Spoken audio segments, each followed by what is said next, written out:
everyone, welcome back to my channel. In today's video, I will talk about rights of disabled person या फिर disabled people. So, let's get started. Firstly, we talk about meaning of disabled, जिसे define किया गया है the rights of person with disabilities act 2016 में।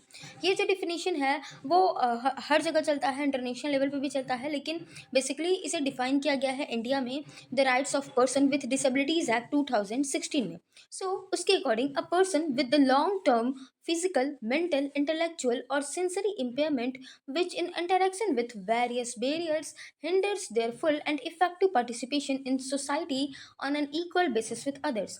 Means एक ऐसा person जो कि लॉन्ग टर्म से फिजिकल, मेंटल और इंटेलेक्चुअल सेंसरी रूप से इम्पेयर है, इनकेपेबल है, सोसाइटी में उसको इफेक्टिव पार्टिसिपेशन के लिए इक्वल बेसिस पे जो अदर इंडिविजुअल्स हैं उनके साथ पार्टिसिपेशन के लिए कई सारे बैरियर्स आते हैं, बाधाएं आती हैं, फिजिकल, मेंटल, इंटेलेक्चुअल वो इनकेपेबल हैं, तो वही पर्सन होते हैं डिसेबल्ड पर्सन। अब हम लोग बात करेंगे rights of disabled person under international law. Means international level पे कौन कौन से इंस्ट्रूमेंट हैं, कौन कौन से डॉक्यूमेंट हैं जिसमें डिसेबल्ड पर्सन के राइट्स को रिकॉग्नाइज किया गया है। सो पहला है universal declaration of human rights 1948। It guarantees equality, dignity and non discrimination to all. Means जो यूडीएचआर है उसमें अनेकों राइट्स को रिकॉग्नाइज किया गया है, गारंटी किया गया है, लेकिन ये सभी इंडिविजुअल्स के लिए है जिसमें डिसेबल्ड पर्सन भी आते हैं, वुमेन भी, चिल्ड्रन भी, हर एक इंडिविजुअल आता है। Article 1, 2, 7, 25 ensure that people with disability enjoy equal right to life, liberty, security and adequate living standard. UDHR का जो आर्टिकल 1, 2, 7, 25 है वो स्पेशली डिसेबल्ड पर्सन को इक्वल राइट देता है, right to life, liberty, security and adequate living standard को ensure करता है। अगला डॉक्यूमेंट है international covenant on civil and political rights 1966, international covenant on economic, social and cultural rights 1966। These documents are also ensure equal right for all person including the disabled. ये जो दोनों document हैं ये भी इंटरनेशनल लेवल पे हर एक individual के लिए अनेकों राइट्स को इंश्योर करते हैं, गारंटी करते हैं। साथ ही इसमें डिसेबल्ड पर्सन के लिए भी कुछ स्पेसिफिक राइट्स को, साथ ही जो भी जनरल राइट्स हैं हर एक इंडिविजुअल को, इसको गारंटी और इंश्योर करते हैं। अगला है UN convention on the rights of person with disabilities 2006। ये डिसेबल्ड पर्सन के राइट्स को रिकॉग्नाइज और प्रमोट करने वाला मोस्ट कम्प्रिहेंसिव इंटरनेशनल इंस्ट्रूमेंट है जिसे इंडिया ने 2007 में रेटिफाइड किया था। इस कन्वेंशन का पर्पस क्या है उसे बताया गया है आर्टिकल 1 ऑफ द कन्वेंशन में। So purpose of this convention is to promote, protect and ensure the full and equal enjoyment of all human rights and fundamental freedom by all person with disabilities and to promote respect for their inherent dignity. So इस convention का purpose ये है कि जितने भी human rights हैं, जितने भी फंडामेंटल फ्रीडम्स हैं हर एक इंडिविजुअल के, उसे डिसेबल्ड पर्सन को भी मिलना चाहिए, उसके प्रमोशन के लिए, प्रोटेक्शन के लिए और उसको इंश्योर कराने के लिए कराने का जो पर्पस था वो इस कन्वेंशन का था। साथ ही जो भी डिसेबल्ड पर्सन की इनहेरेंट डिग्निटी है उसके प्रति रेस्पेक्ट को भी प्रमोट करने का पर्पस इस कन्वेंशन का था। General principle of this convention are defined in article 3 of this convention.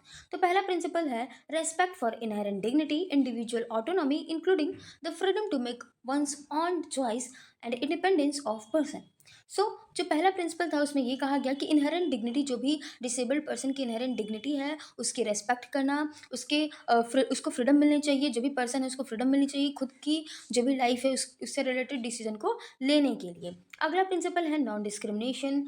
अगला है full and effective participation and inclusion in society. Society में इफेक्टिव पार्टिसिपेशन को भी प्रमोट किया गया। Respect for difference and acceptance of person with disabilities as a part of human diversity and humanity.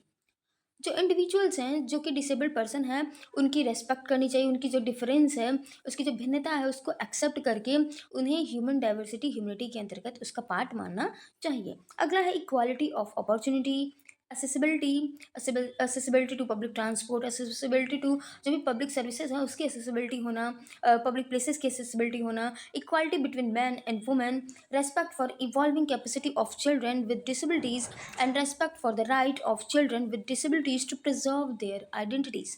ये सारे general principles थे UN convention on the rights of person with disabilities के, जिसे बताया गया है आर्टिकल 3 में। अगला है की provision of the UN convention on the rights of person with disabilities. So जो डिसेबल्ड पर्सन के राइट्स को इस कन्वेंशन के थ्रू रिकॉग्नाइज किया गया था, उसके जो की प्रोविज़न है, मोस्ट इंपॉर्टेंट प्रोविज़न है, वो यहाँ पे है। वैसे तो जो यूएन कन्वेंशन था on the rights of person with disabilities, उसमें जितने भी आर्टिकल्स हैं, जितने भी प्रोविजंस हैं, सब में जो डिसेबल्ड पर्सन है उनके राइट्स को रिकॉग्नाइज किया गया, और वो सारे राइट्स इंपॉर्टेंट हैं जो कि स्पेशली डिसेबल्ड पर्सन से डील करते हैं।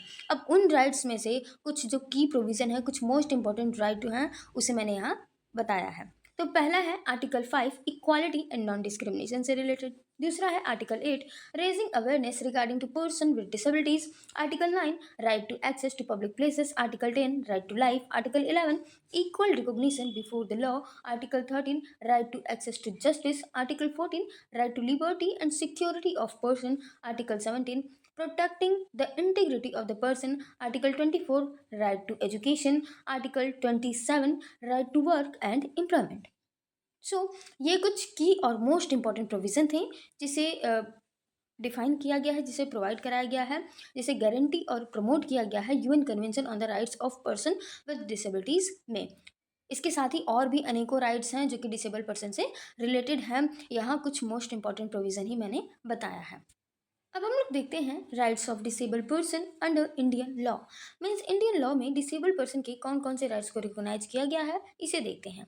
पहला है under Indian constitution. Indian constitution में फंडामेंटल राइट्स और डीपीएसपी में जो सिटीजन्स हैं उनके कई सारे राइट्स को रिकॉग्नाइज, इंश्योर एंड प्रमोट किया गया है। पहला है article 14 right to equality. It guarantees equality before the law and equal protection of the law, ensuring no discrimination. Article 15 prohibition of discrimination. The state shall not discriminate on the ground of disability or any other ground also. Article 16 equality in public employment. It guarantees equality of opportunity in public employment, a principle used to justify reservation quotas for person with disabilities. जो person disabled हैं उनके लिए जो jobs हैं, public employment है, उसमें reservation quota रखा जाता है। कुछ परसेंटेज सीट जो है रिजर्व होती है डिसेबल्ड पर्सनस के लिए। अगला है article 21 right to life with dignity. It includes right to live with dignity, accessibility and independence also. अगला है article 41 that is directive principle of state policy. It directs the state to make effective provision for securing the right to work, right to education, right to public assistance in case of disablement. Article 46 that is for promotion of educational and economic interest. States shall promote the interest of weaker section including person with disabilities. अब हम लोग बात करते हैं other institutes की। Other institutes में जो Indian law में, इंडियन लीगल सिस्टम में डिसेबल्ड पर्सन से रिलेटेड लॉ है, वो ये है rights of person with disabilities act 2016, जो कि इन्फ्लुएंस है UN convention on the rights of person with disabilities से। जो इसका प्रियम्बल है उसमें यूएन कन्वेंशन की जो प्रिंसिपल्स हैं, जनरल प्रिंसिपल्स हैं, उसे डिफाइन किया गया है इस एक्ट के प्रियम्बल में।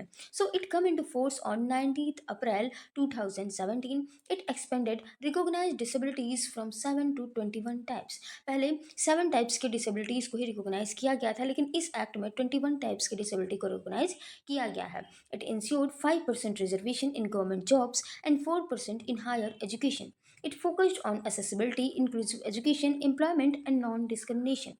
कुछ की प्रोविज़न है इस एक्ट के। पहला है section 3 equality and non discrimination. Section 16 right to inclusive education. Section 37 schemes for empowerment and self employment. अगला है the person with disabilities equal opportunities protection of rights and full participation act 1995.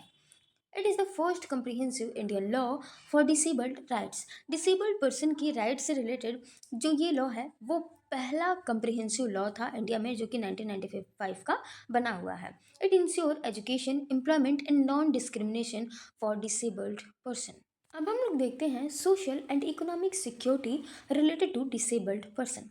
कुछ की welfare schemes हैं जो कि government के through चलाई जाती हैं डिसेबल्ड पर्सन को असिस्ट करने के लिए, मदद करने के लिए। उसमें से जो 2 मोस्ट इंपॉर्टेंट हैं वो यहाँ पे हैं, यहाँ पे मैंने लिया हुआ है। पहला है Indira Gandhi disabled pension scheme that provides monthly pension to disabled person. इस स्कीम के थ्रू जो भी पर्सन डिसेबल्ड है उसे मंथली पेंशन प्रोवाइड कराई जाती है। अगला है Deendayal disabled rehabilitation scheme that provides assistance to NGOs which are concern with the rights of disabled person. इस स्कीम के थ्रू जो भी एनजीओ डिसेबल्ड पर्सन के राइट से रिलेटेड काम करते हैं उन्हें असिस्टेंस प्रोवाइड कराई जाती है। अब हम लोग देखते हैं judicial approach and case laws. तो पहला केस है national federation of the blind versus union public service commission 1993।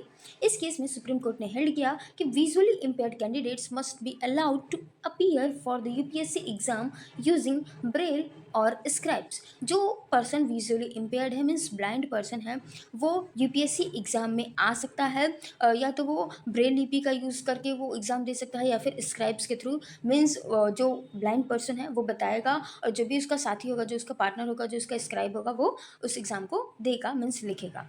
अगला है deaf employ welfare association versus union of India 2013। The court directed that 3% reservation in government job for disabled person.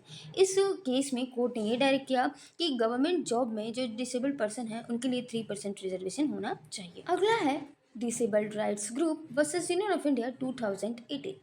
Court directed strict implementation of the 2016 Act and proper representation in public employment।